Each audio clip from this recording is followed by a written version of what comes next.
I got it. I guess we're ready to go. We've got a quorum. Yep. All right. Let's begin the meeting then. We have, let's see, this is the Lehigh County Authority Board of Directors meeting of January 22nd, 2024. This meeting is being recorded. The information was presented to the Board of Directors via email and electronically. Let's do a roll call of the board, please. Absolutely. Roll call of the board. Ryan Noggle. Here. Mayor Famili. Here. Ted Lyons. Linda Rosenfeld. Here. Norma Cusick. Here. Kevin Baker. Here. Jeff Morgan. Here. Sean Ziller. Here. Mark Gramus. And we have 7 board members present, so that is a quorum. Okay. All right. Let's see. Let's go over the agenda and any need for any changes to the agenda and any need for executive session. All right, so for today, we have no changes to the agenda. I just wanted to point out a couple of things.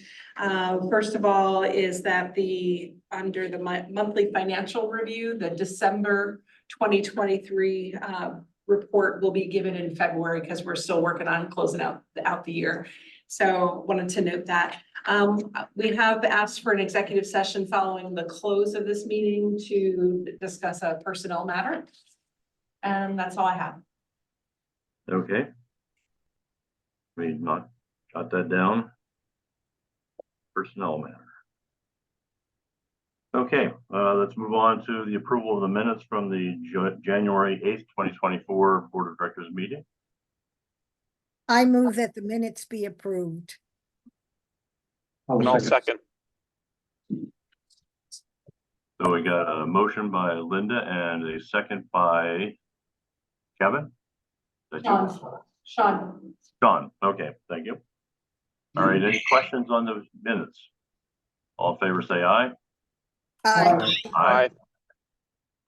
Any opposed? I abstain. I was not present during that meeting. I do note that Ted came online. All right, so the ayes have it. Minutes have been approved. At this time, we open up the floor to the public for any comments on non-agenda items. Are there any comments? No comment. Thanks, Brian. No, thanks, Brian.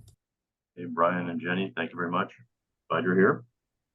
All right, moving on then to action and discussion items. Under Finance and Administration, we have a resolution 1/2024-2, the Allentown Water and Sewer Lease Bond Refinancing.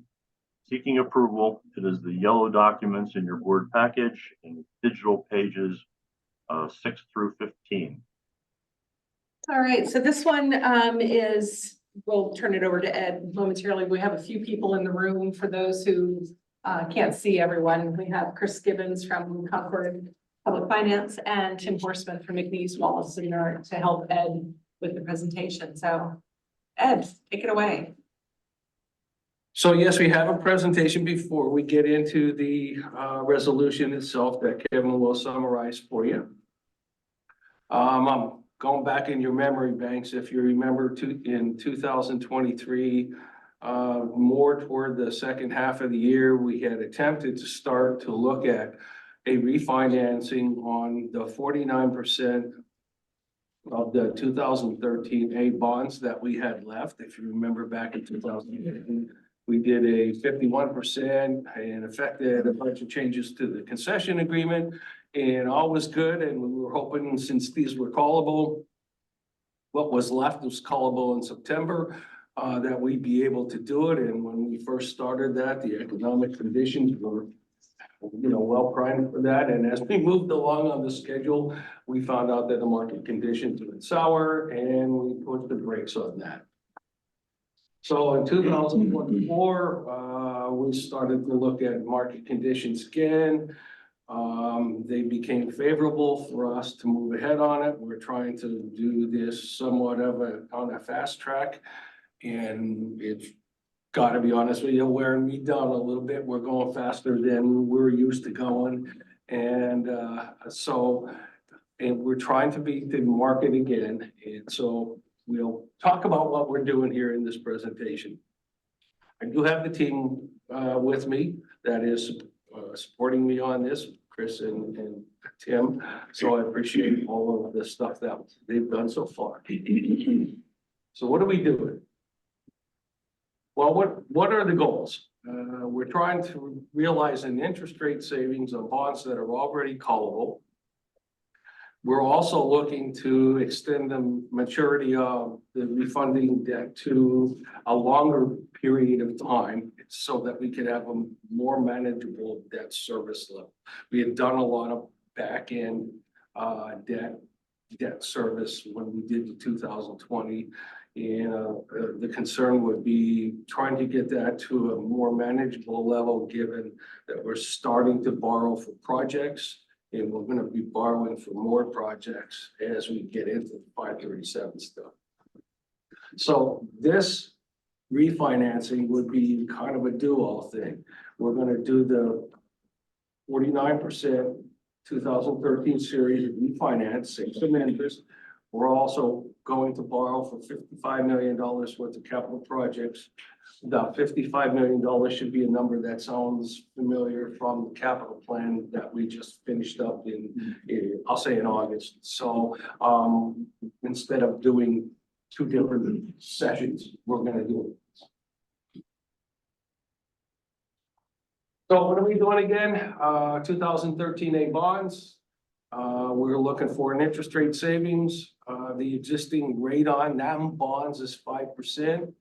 We're expecting and projecting a borrowing rate of 4.20%. So see, that's a significant downward change in interest rates. We're looking to extend final maturity to 2047. The current debt goes to 2047. We're looking to kind of slide that out on the right a little bit, given what we have to do, like I said, in current projects and 537 projects, which are more geared toward the 10-year period ending 2035. And that's it. To interject, excuse me, to interject, the 2020 refinance that we did, we actually extended a portion of the 13A bonds to 2059. So we're just matching the extended maturity we did in 2020.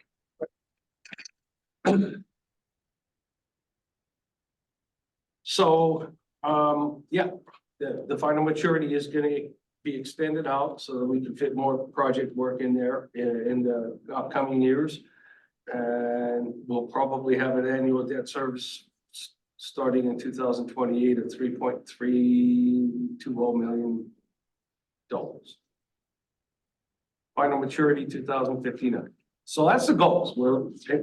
Any concerns, questions so far? We're looking to save some money in debt service and for all the reasons that I said. So this is just kind of a summary of where we are now. You can see the 2013A left is $108 million. The 2013B are the accretion bonds. They're at $71 million. The taxable series of 2020 was what we ended up with the indoctrination of a new concession plan or lease concessions, $161 million, and still have almost $14 million worth of loan out with Fulton Bank. So what we want to do is refinance that $108 million. And that'll give us, all the other ones will remain unchanged. That will give us $163 million worth of new bond issue. So if you look, we'll go from 353 to 409, and that is predominantly as a result of the $55 million worth of project borrowing.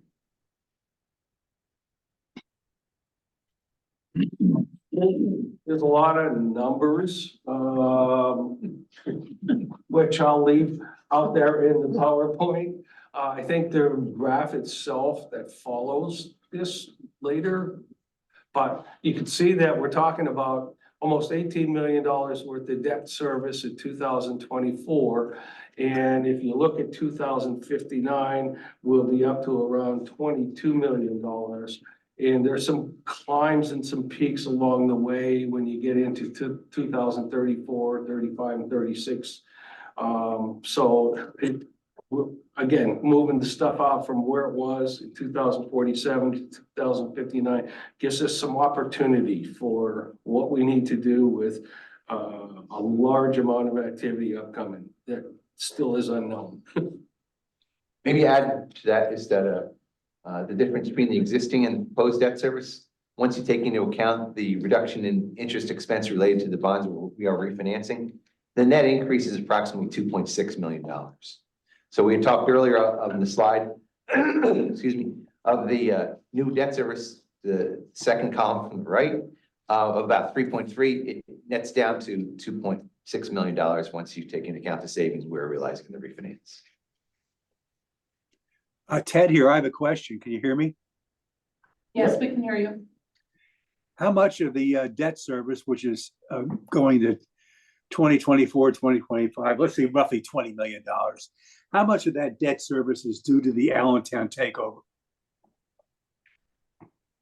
Except for the probably $3 million worth of stuff on the $55 million, you could say if it's 23, like looking at 2032 with the debt service at 23, you could probably take out $3 million associated with the 55 million project borrowing. So you could safely say that's around $20 million worth of money just attributed to the purchase of the concession agreement.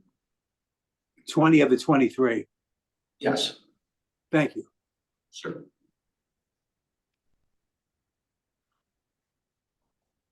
So this would be sources and uses.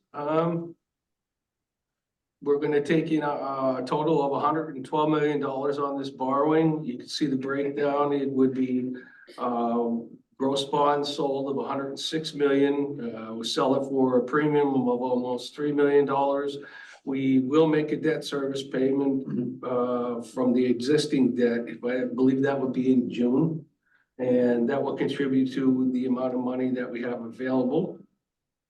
So a total of 112, the sources on uses obviously will be 112 million, with the cost of the call being 109. And I'm just looking at Series A now. And the deposit of 275,000. Underwriters discount, so we're paying off some of the players, $1.6 million, insurance 533, and cost of issuance about $450,000.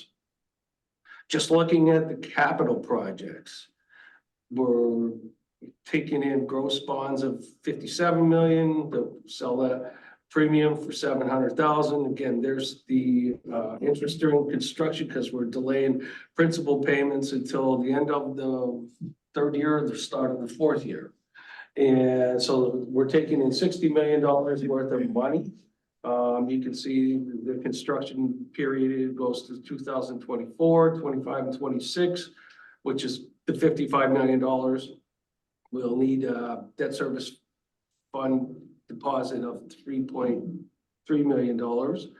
Underwriters discount of 832, insurance of 274, and cost of issuance around $300,000. So all together, and I'm kind of just totaling them, taking in $172 million worth of money on this transaction to pay for the refinancing of project capital that you have.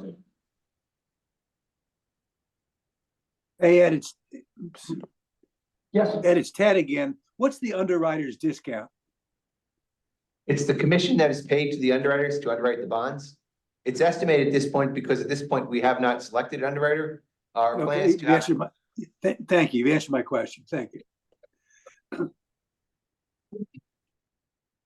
Okay. Again, this is just a pictorial representation of what the debt service would look like where we are now, 2024. Kind of peaks at 2038. drops down and kind of stays steady from 2038 until you get into, we'll call it 2059, and then we're, after 259, we're debt service free. For three, I guess for 3 years.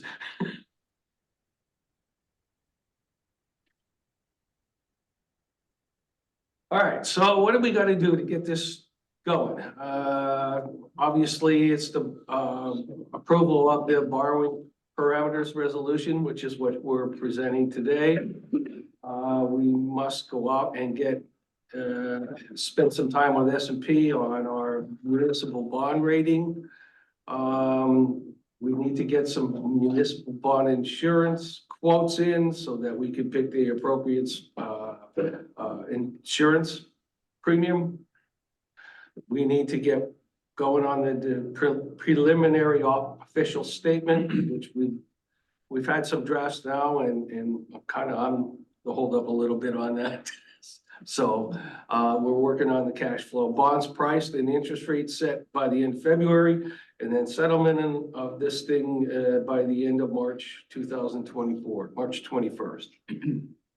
So we got quite a few things going on at one time, especially with the POS and the cash flows that are required.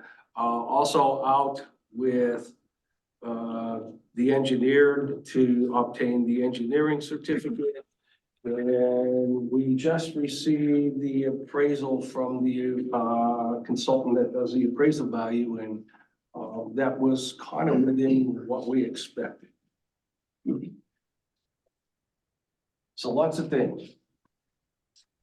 So the parameters that we're laying out in the bond resolution that we're asking you to approve is we're not going to borrow any more than $201,500,000, and the minimum debt service savings we're setting at 3%, which is about $3.230 million.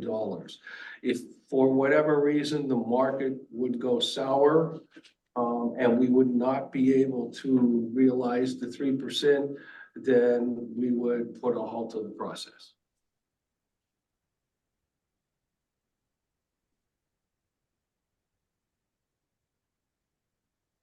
The players, as Chris said, we're not sure who the underwriter will be, depending on whether we have to contract with somebody or we do it at auction. We have McNeese, Wallace, and Urich, Tim Horseman as a primary bond counsel. Authority counsel is King Spry, Kevin Reed. Authority engineers, Arcadis, like I talked about. System appraiser was WADS Consultants. We have used them before, by the way. Actually, this person before, when we did the city in 2020.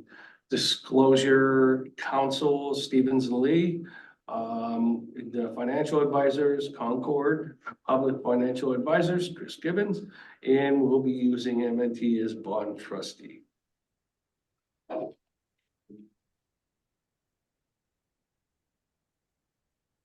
Are there any questions? What was the read in the street? Did you expect bond goes down, interest rate, or stay the same? Because you can't.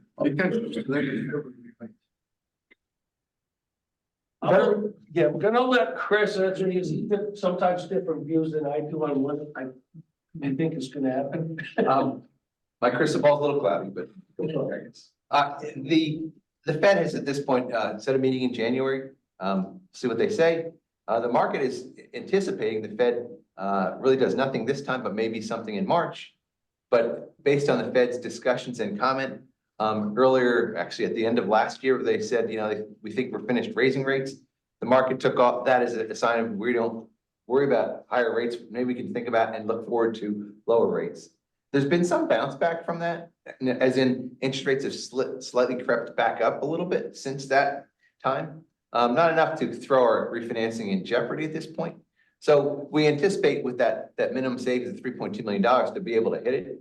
By the way, that was about the number that we were aiming for when we were looking at this refinancing in the August of 2023 timeframe. So we're kind of looking at actually a better situation than we were then. Yeah, and I kind of agree with Chris that if the Fed does nothing, that's pretty much what's expected and priced in. I'm a little bit more concerned about what's gonna happen in March, which is why we're fast tracking it. I mean, you're closing the whole thing by end of February, correct? We'll be closed at the end of March, but we'll have basically gone to auction in February. February, Yeah. yes. So just to follow up on that, so at the end of February, pricing's all done. In March, if the Fed would cut a quarter point, It doesn't matter. That's Doesn't when matter. locked in the Right. deal. Yes. so would it be worth waiting, or you guys think it would be I- it'd be riskier to not wait until after that March Fed meeting? This becomes just like everybody else's home mortgage. When's the right time to refinance your home mortgage? No different. So I think that at this point, the way we're looking at it was, what's the minimum amount of savings we'll reap to make it worth our while? $3.23 million. Mhm. If interest rates go lower than that, well, we missed a chance, but there's an equal chance that maybe the market reacts the other way and says interest rates go up. So essentially, the idea is we've locked in kind of what we feel is comfortable. And hopefully the authority agrees with that minimum savings threshold. So just one other question, and maybe you don't know, but if it would go down a quarter point, what would that 3.2 million I could savings? probably go up kind of muni number, probably another million and a half or so, being conservative.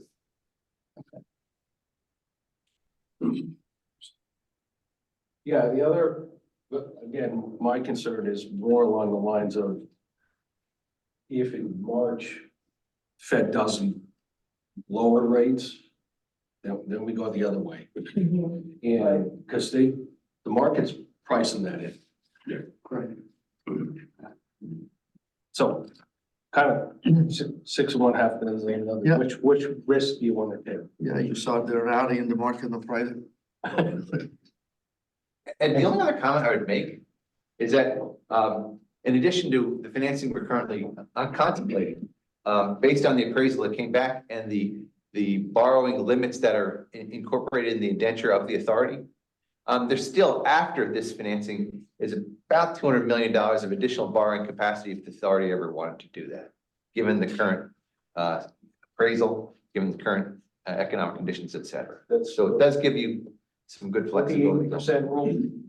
So, yeah, I was a little bit worried about that when the appraisal came in with the values that they came in at, which was actually a little bit higher than what I thought they were gonna be at, so you got some capacity.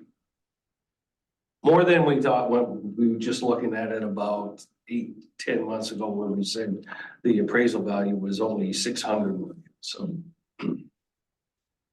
If I could just make a comment on the borrowing for new projects, the $55 million of new project financing. Those are really for the projects that we have in our current 5-year plan that was presented last year that are exclusive of the big 537 plan that's coming. And so we would expect to see in the middle of the year, let's say, a pretty detailed financial analysis of how we're going to finance the major project that are coming from the 537. So the $55 million is kind of the baseline of what we need to do the non-537 projects in the next 5 years. There's another wave coming. So that $200 million figure that you just mentioned is good information to know as we're putting our plans together for that. So just one other question, and I don't pretend to understand this, but with the interest in construction and I've heard the term arbitrage, is there can you just clarify all of that? Because I thought that was kind of taboo to have interest sometimes. Sure. First of all, you always want to maximize your rate of return of the money that you borrowed before you spend it.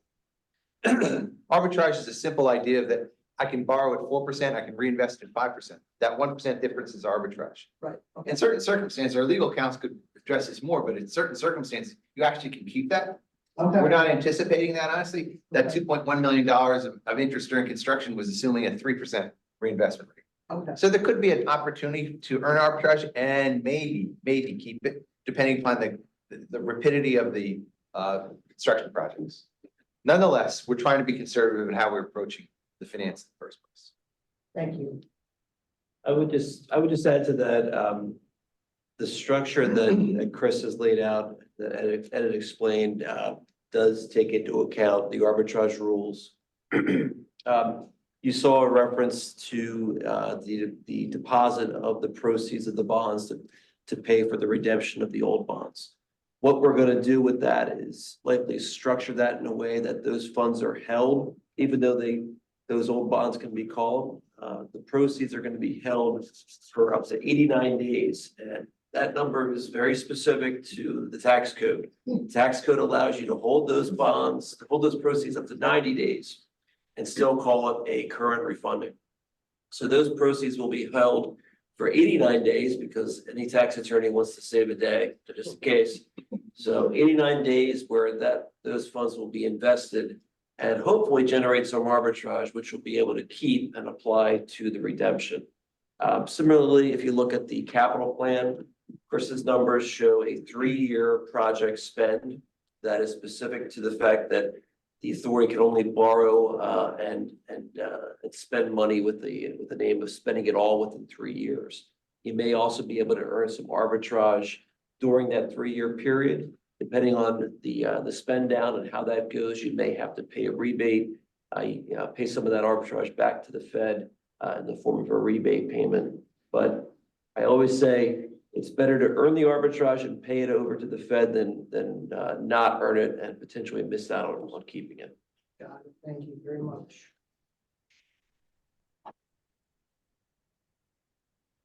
Any more to the presentation? Yeah. Just a quick question, if I may, and maybe I missed it in the conversation, but and it's really small potatoes compared to the whole all the amounts here. What's under uses, the miscellaneous? Could you just extrapolate on that a little bit? We try to issue bonds in increments of $5,000. So anything roughly below $5,000 becomes miscellaneous and goes back to the authority. Got it, thanks.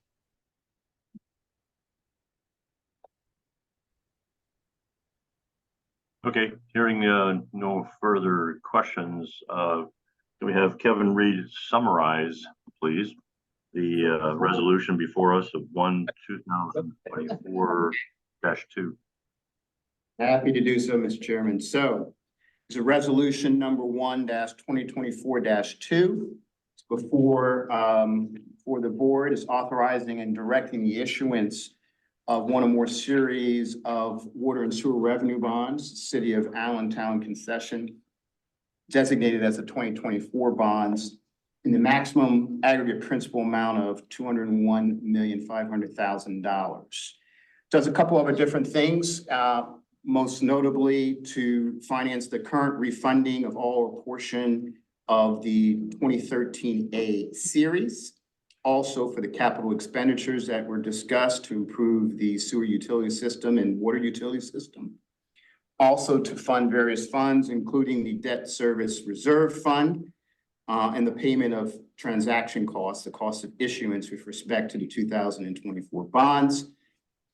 It directs the authorization and authentication and delivery of certain documents, including the supplemental trust indenture, the consent agreement, the bond purchase agreements as they are presented, the preliminary official statement. There would also be an official statement. There's a continuing disclosure agreement.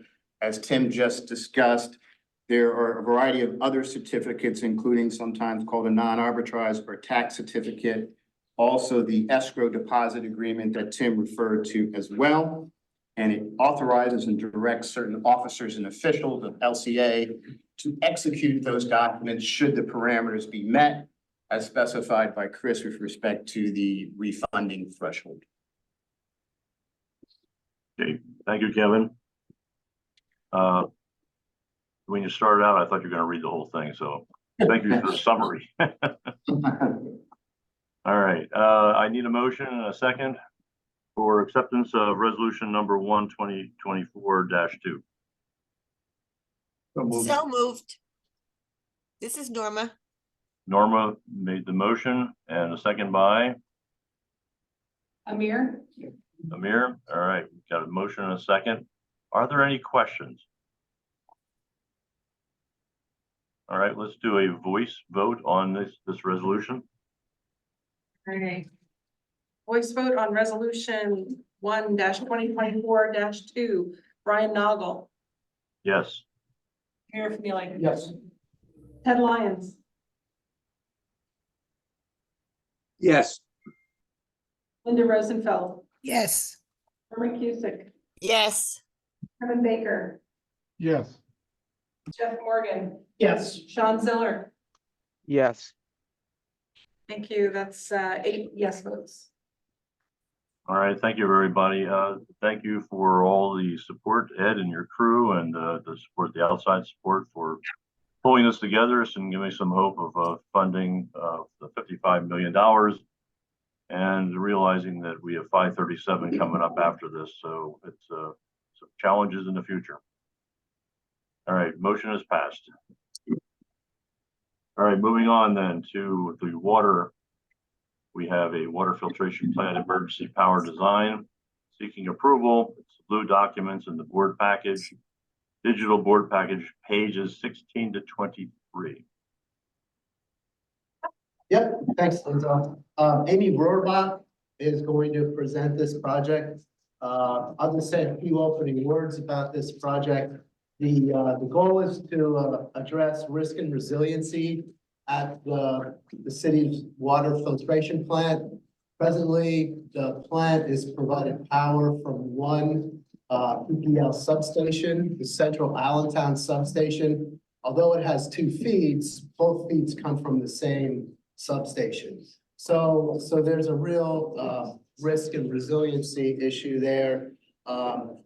One aspect of it, I will point out, of the vulnerability of providing one substation to feed the plant is that for a 36-hour outage, there would be a deficit in the Central Lehigh Division supply of 10.5 million gallons. So it's very real if there'd be like a day and a half of outage at the water plant of the power. Central Lehigh would suffer a deficit of 10.5 million. So that's just an example of the criticality of having a second substation feed to the water plant. I'll turn the rest over to Amy. Sorry if I spoke too much. No, that's fine. Thanks, Chuck.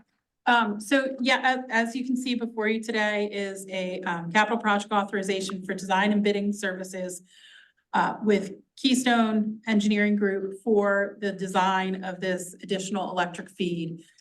The current feeds come from the Central Allentown substation, and we had a study done by Keystone last year, and they came up with various alternatives, one of which would be adding a generator to the very expensive cost.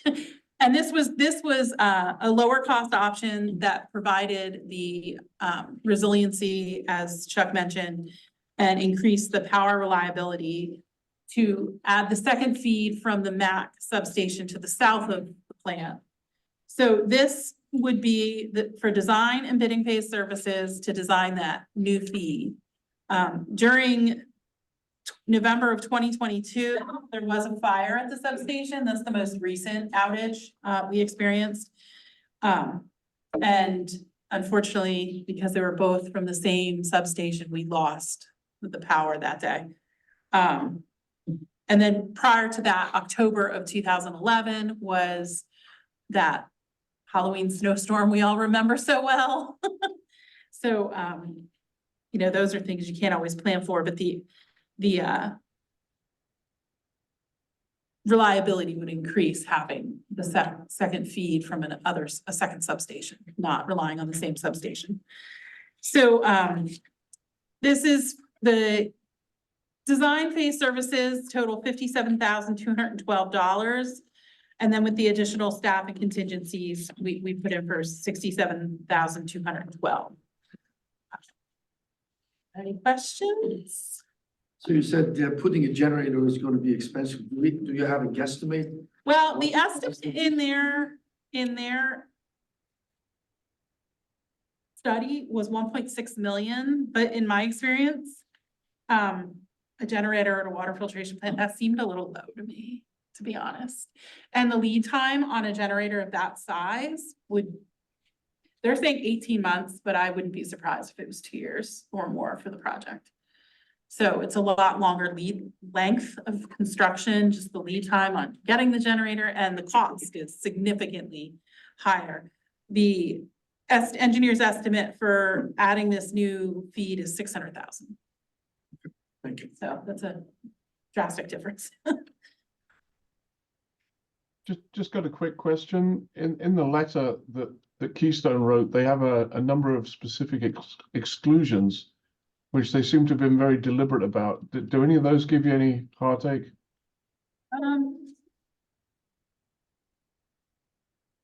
Section 2.4. Yeah, I'm looking at it. I think this is all stuff we were aware of based on the study that was done. I don't foresee this being an issue. Yeah, it looks pretty reasonable. It's just a CYA for them, but we can live with all those exclusions. Thank you. Amy, this is Brian. I'm sure that PPL has to be involved in this. Obviously, it's in the document, but it's a 2-mile run. Are they going to provide that 2-mile run, or is that all on us to pay for that? There will be costs associated with that. And I believe that number is worked into that $600,000 figure that Keystone provided that $600,000 figure, and that does include the PPL costs associated with that. Which they during the study, they did communicate with PPL to get that estimate. All right, so they actually pass those costs on to us for this redundant service? Correct. And we will maintain the 3 lines then, or just only 2? The plan was there would be additional costs if we kept the 2 from the central Allentown substation and installed the new. The estimate from Keystone, if we kept the 2 new existing lines and added the 3rd, brings the cost up to closer to 900,000. So the thought was to just have the 2 feeds, remove the one from central Allentown. Okay, thank you. And that was their recommendation as well in their study. All right, any questions? Board comments? So we have before us a capital project authorization for design and bidding phase for total amount of $67,212 for the Allentown Division Water Filtration Plant Emergency Power Design and Bidding Phase Services. And that $67,212 includes the professional services authorization to Keystone Engineering Group for a total of $57,212. Motion. I'll make a motion. That was Sean made the motion. Second. Second by Linda. All right, so motion made and seconded. Are there any other questions? All in favor, say aye. Aye. Aye. Any opposed? Ayes have it, motion passed. Thank you very much. Thanks, Amy. I think we're gonna hear from you again. Yep. All right, under wastewater, we have Klein's Island Wastewater Treatment Plant septage receiving and vacuum truck unloading modifications, seeking approval. It's the green documents within the board package and digital board package pages 24 to 31. Okay, yep. Amy's having a busy day. Amy's gonna present this one as well. I'll just summarize this project. This is a project to optimize and modernize the receiving of septage, which is trucked into the Klein's Island plant, and also the waste from our vacuum trucks to establish 2 permanent stations and improve the flow of traffic through the facility and improve safety and avoid spillage, cleanup and spillage. So I'll turn it over to Amy. Thank you, Chuck. As Chuck mentioned, this is the septic receiving and the vac truck unloading facility. The current septic receiving septic haulers come in and they discharge into a manhole that is located at the base of the driveway, coming down the hill, coming into the plant. It's not the best location from a traffic standpoint. And there have been some spills that need to be cleaned up, you know, a hose pops off or something while they're discharging. So the proposed facility will be moved closer to the parking area in one of the grass islands that's there now. And it'll be a designated bay that haulers will pull in, and there will be a hose connection where they can hook their hose up, discharge, and there's a trench drain built in this bay that is piped directly to the system so that if there would be a spill, it goes where it needs to go. And this will improve traffic and also reliability in the event of spills. And there will be future capabilities of adding an access station for haulers to be able to log in and enter their information. Currently, they go to the lab and drop off a sample and check in with the lab to sign in. So we could automate that process down the road if we decide. So electric power will be available at that location for that future connection.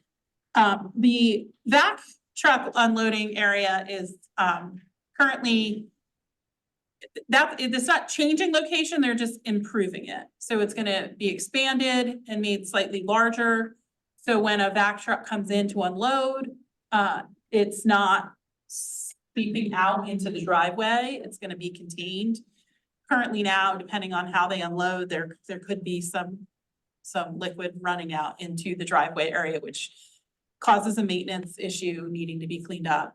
So this will be a better facility for our crews to unload and dewater that vac truck materials. And they'll be screening to keep the solids back.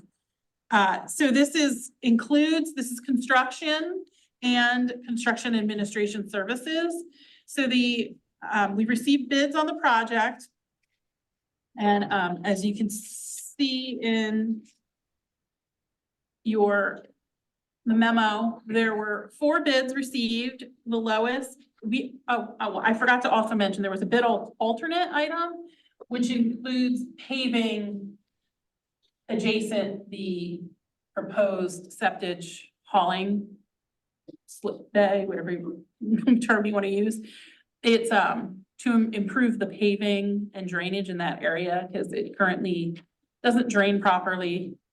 And there's ponding, which freezes in the winter and can cause some problems. And there's a vault from old gas line valving that is no longer needed. That's going to be abandoned and the area paved with better grading in that area. So the base bid plus alternatives ranged in price from $362,327 to $650,305. The engineer's estimate for the project was $447,000. So PSI Pumping Solutions was the low bidder with their base plus bid alternate one of $362,327. And while that was significantly less than the engineer's estimate, we did reach out to them and they assured us of their understanding of the scope and that they had no concerns with their pricing. So the thought is just they're aggressive, they want the job. So the recommendation is to award to PSI Pumping Solutions, and also Dewey Engineering, who was the design engineer, will provide construction administration services during the project for their price of $54,700. So the total capital project authorization before you is $442,027, including the miscellaneous fees that are added there. Any questions? Yeah, Ted here. I have a question. you have 4 bids here. You got 1 bid. The other 3 are not bids. They're numbers that are thrown at you simply to show up and say they showed up. Which is, I've noticed has happened a number of times the last months, that there's large differences between the low bid and the second bid. But trust me, these are three other bids are not bids. So it's important that you de-scope the low bidder, and I'm sure you did more than just asking them, are they covered? You know this better than I do, I'm sure. But you actually sit down with them and walk through and do a line item by line item and compare it to the engineer's guesstimate as to what this might cost? Yes, we went through the scope, and they understood completely what the scope was, and nothing was missed in their bid. So we feel that that is their number, and that's a good number. Okay, it's really important you do that when you have these, when you get numbers like these, because you really got one bid here. And as long as you did the due diligence, you're in good shape. Thank you. Just a question, just curiosity. So the vacuum truck waste, is that from vacuum digging or just sewer line cleaning or both? Sewer line, Okay. mostly our vac trucks. Okay, Yeah, so it's like a lot of grit, right. stones, just a lot of nasty stuff. Okay, all right, thanks. I was just curious. Thank you. And I assume they generate some revenue from this hauler. These are trucks coming, these are our own, or these are from outside coming? No, outside. These are outside, correct? It's a combination, I think, of ours plus outside. Well, the septic hauling is outside. Any guesstimate how much revenue we generate? Ooh. I'm just trying to figure out, safety is very important, right? I'm just trying to see, we're spending $442,000. I mean, if this is a generation of $10,000 a month, is it worth it from, return on our investment or not? To be honest with you, Amir, I would have to get back to you on, I spend more time on the pre-treatment plant hauler program, but I think it's a valid question. I think you should get an answer on it. So we'll take a look at what that. I mean, safety issue and the fact that it's blocking, the driveway and spillage, those are all important, but I think it's also important that this is partially is ours, partially from outside. So we just have to see what is the, is it a 4 years return, or is it just pure safety, which is I'm absolutely okay with it. I want to say it's roughly around $70,000 to $80,000 per year of revenue from the whole. You would know that one better than me. Yeah. It's coming off the top of my head, but I'm fairly positive it's in that ballpark. Andrew, just remind me, the tour that you gave to us, where was that placed? Where do the septics actually Yes. unload? So actually, at the top of the hill, when you would hit the gate, you would come through, you would be driving at this point, you'd be Yes. coming down. At the bottom of that hill, Yes. there's a manhole that's directly right there. That's where the location is. So as Amy mentioned, it's very inconvenient where we currently dispose of it. Okay, thank you. Will this septic receiving station, will that have any pre-treatment in it, screening or anything like that? No, Compared to just, okay. It's more for containment of spills and things like that, hoses and all of that, than just dumping it in a manhole. it'll have a camera connection where they can connect their hose directly to it. It just goes right into the Okay, yeah. thanks. I have one question, Amy, it's Brian. The location of this new installation, have you reviewed the location with regard to potential 537 changes to the plant? I know we've reviewed it with some current projects that are in the works, and it's not gonna be in conflict with anything we're doing. Yeah. And I don't believe it. I'm sorry. Go ahead. Yeah, it's in the existing parking area. It's in an existing island. And I believe looking at the long range planning for the plant expansion, there's nothing proposed in that area. Okay. You also might want to consider what lay down areas for materials and that, and I'm hoping that that would also be excluding this area. Yeah, I would think we'd want that used for laydown because it's kind of in the middle of a parking area. I don't think we want a contractor like crossing back and forth there. So I think we're clear, Brian, for the future. Okay, good. Just a And thought. just so you're aware, we're currently in the design phase for the primary sledge lines.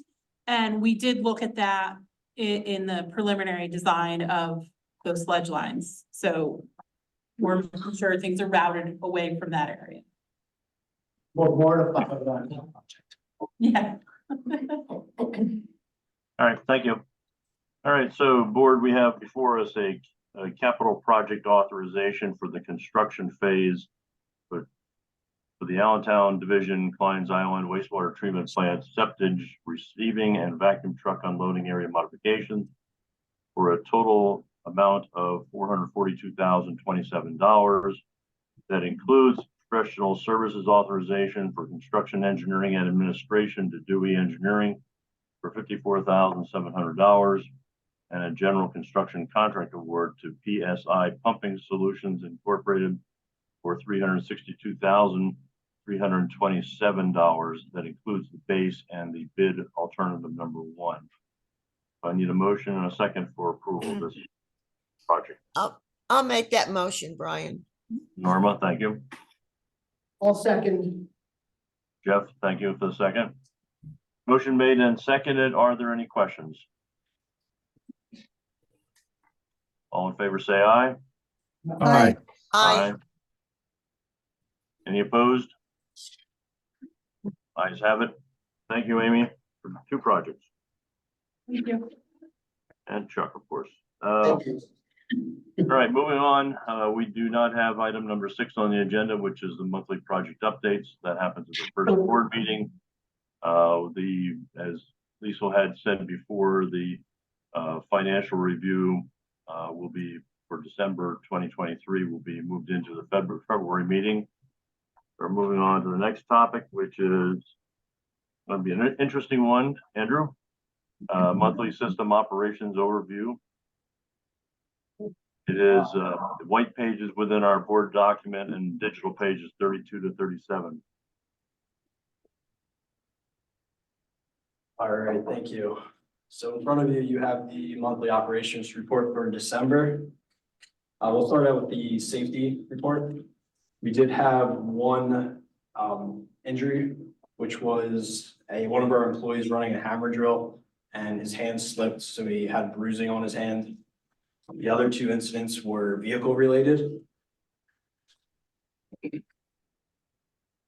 We'll go over to the water production. In December, you'll notice, as with almost all winter months, water production has slightly gone down. However, wastewater, you'll notice a very big uptick. That's at Klein's Island with a average of 38.18 million gallons per day, which is a giant leap from what we're normally seeing around 32 million gallons per day.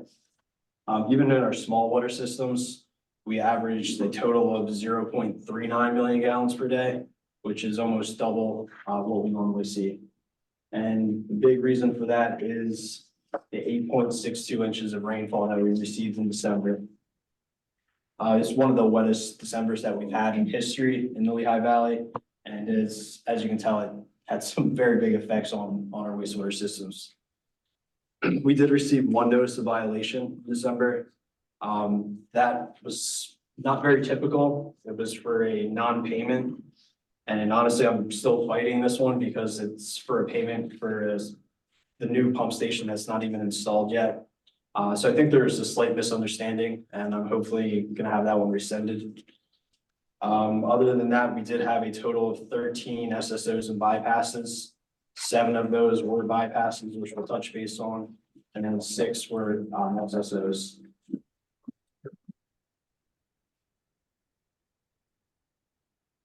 So to break all of the bypasses down, We did have 3 at Klein's Island. Each of these were relatively short. 2 of them were wet weather related.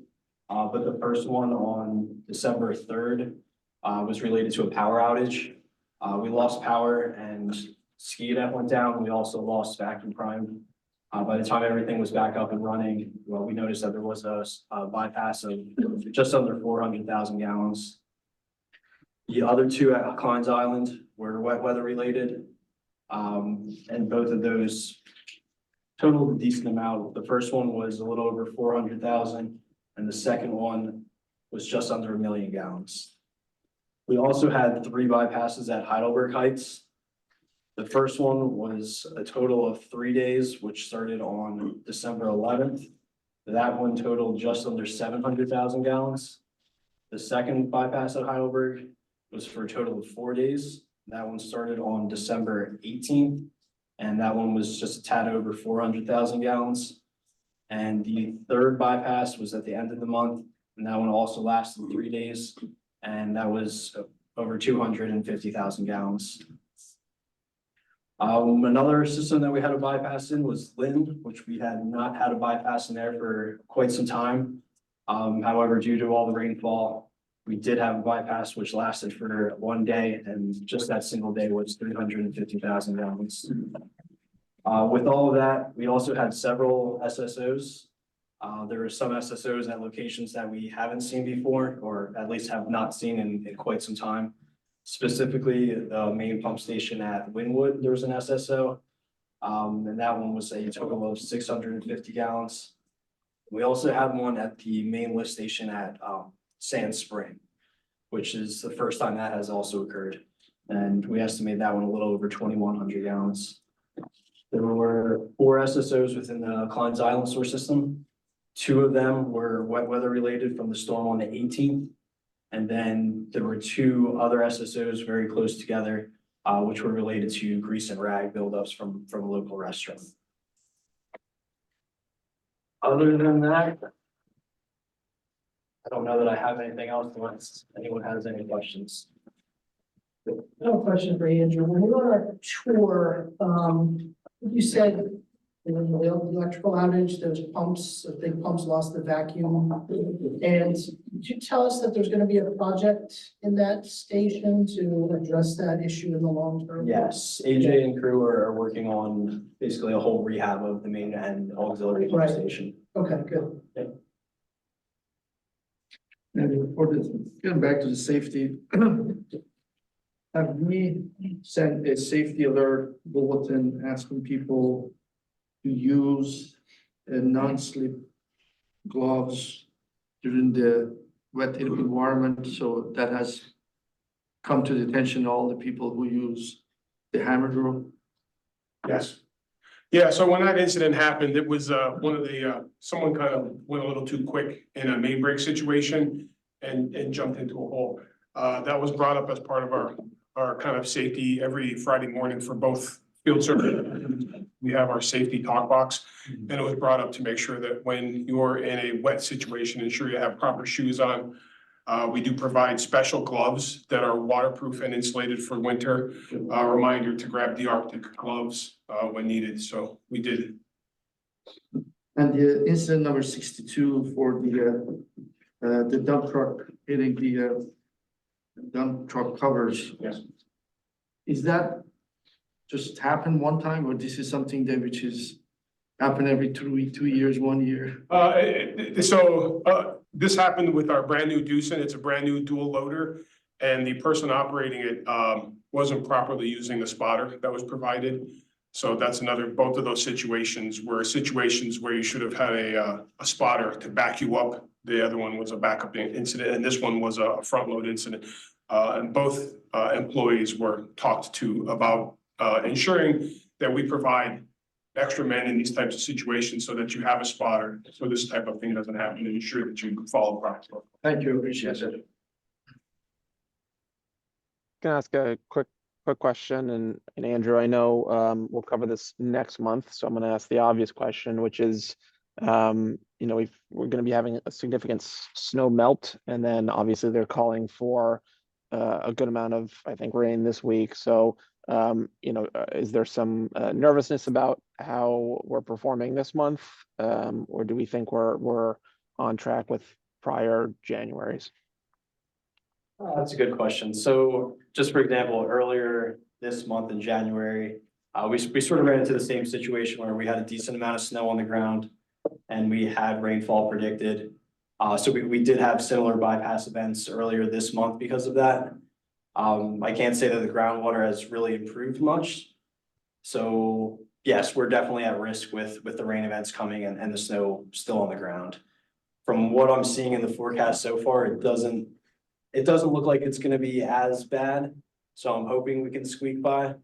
But just going back to sort of the average daily flow at Klondike Island in December, we're already pumping a decent amount of water through the system on a normal day without any rainfall. So when you're already having elevated flows, it doesn't take as much rainfall to really cause havoc. Sure.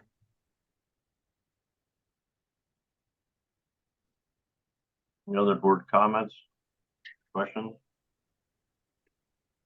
Andrew, appreciate the extra effort put into this report and the details, and it was a tough month to start off on. Yes, But, I won't argue with that. No, we've been spending an awful lot of money reducing the I&I for different systems and making modifications. And we have a number of projects in the works, and we're reducing these, but we still have them. So let's hope our projects in the future will take care of a lot of these problems. I know that you can't, when you have 8.6 inches of rain in 1 month, it's tough to handle anytime. All right. Thank you for your report. Any other questions, comments? All right, moving on then to item number 9 on our agenda is for staff comments. I just have 2 brief ones. First of all, sort of tailing on to Andrew's operations report, really want to just acknowledge Andrew and his team and Chris and his team for the work over December and now January. The weather has been quite challenging, as well as the big drop in cold temperatures as well. So just want to acknowledge both teams for the extra time, the extra work that goes into keeping our systems running in those conditions.